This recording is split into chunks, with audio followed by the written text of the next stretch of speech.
Wait, Sadiq, is that you? Sadiq, let me bend down so we can look at each other at eye height. I'll just crouch on down here. Just a couple of things. Great Britain, United Kingdom, is a Christian country, always has been. And that union, that flag, that's our flag of a Christian country. Yours, my little friend, is a completely different colour. I think it's green, it's got like a little semicircle on, star, something like that. And it's sort of often carried by the people who have hate marches through London, the Pro-Pally Brigade, with their little black and white tea towels on.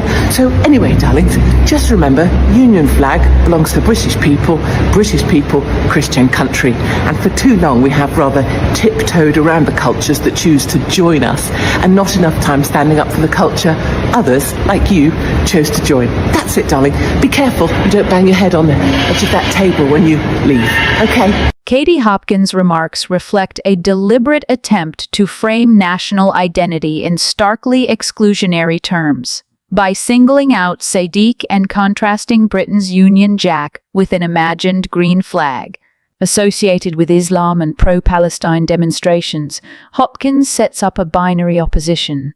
Britain as a Christian country versus outsiders, who are portrayed as bringing division, hate, and cultural conflict.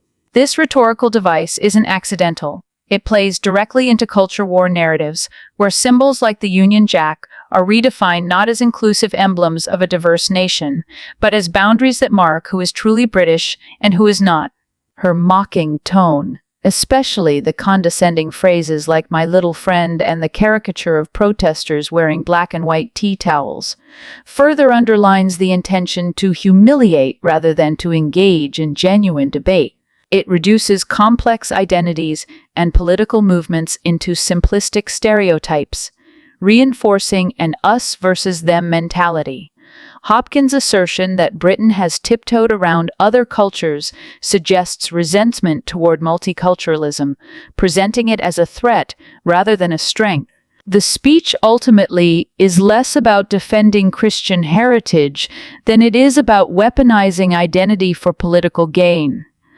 By personalizing the attack, aiming her words at Sadiq as a stand-in for Muslims or pro-Palestinian voices, Hopkins crafts a spectacle designed to provoke outrage, grab headlines, and cement her role as a polarizing figure in British media.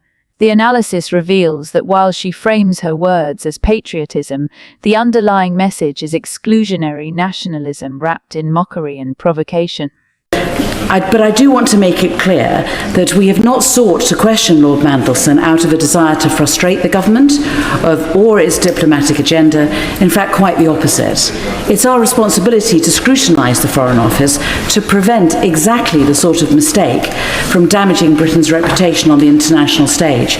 We want to make the Foreign Office the best that it can be, and in so many ways it is doing an absolutely excellent job, and it is fantastic to see the way in which Britain's reputation has been so enhanced. However, mistakes can be made, and obviously have been made, because while the shocking revelations of the last week were not in the public domain in December, Lord Mandelson's relationship with Jeffrey Epstein was very widely known. And had my committee had the opportunity to question Lord Mandelson, I'm confident that our members would have raised a range of questions, but these questions as well, just as journalists, particularly those at the Financial Times, have tried to do. Now, it's quite possible that in answer to those questions, we may have provoked evasive answers, or possibly not true answers, or maybe even the same sort of response that was met by the journalists, particularly those from the Financial Times. But it would have all been in the public sphere. It would have been on the record.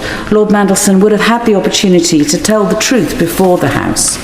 Mr. Speaker, having failed to convince the government to permit us to question Lord Mandelson, I wrote to the Foreign Secretary on Friday, posing a number of questions about the apparent failures in due diligence and vetting processes conducted before and after the announcement of Lord Mandelson's appointment.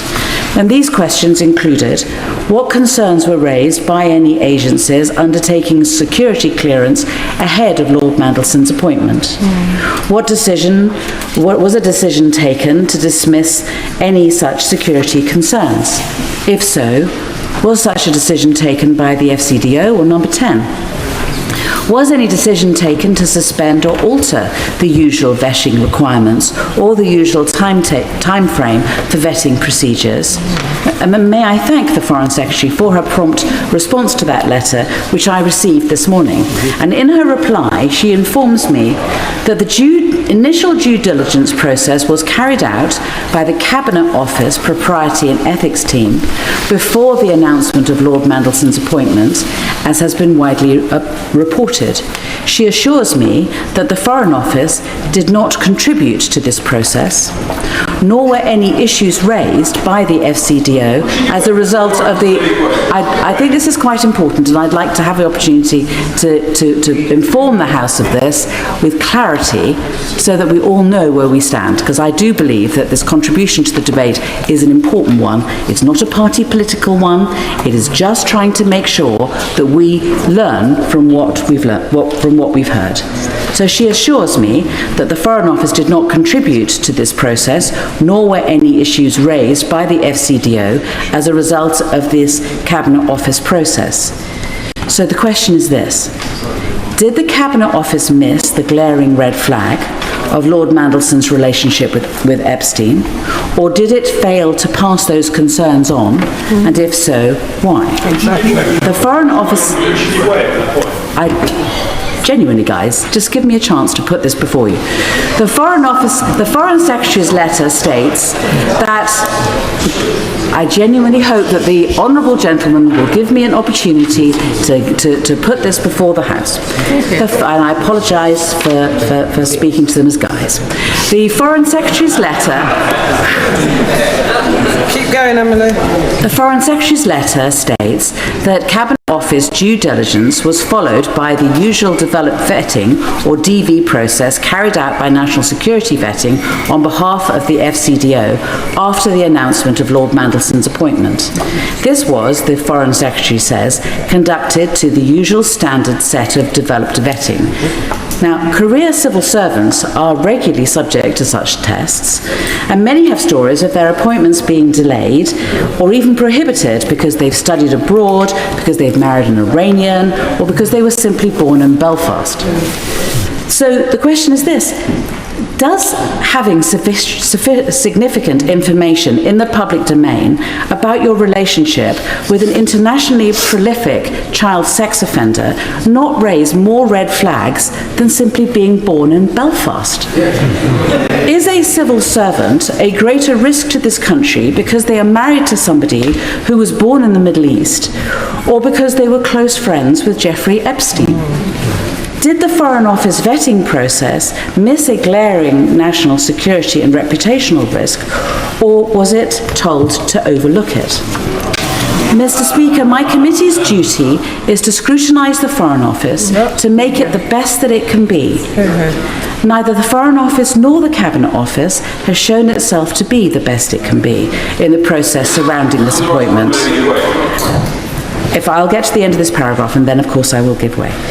That is why my committee asked yesterday for the Foreign Office Permanent Undersecretary and the Cabinet Office Head of Propriety and Ethics to appear before us and to explain what went wrong.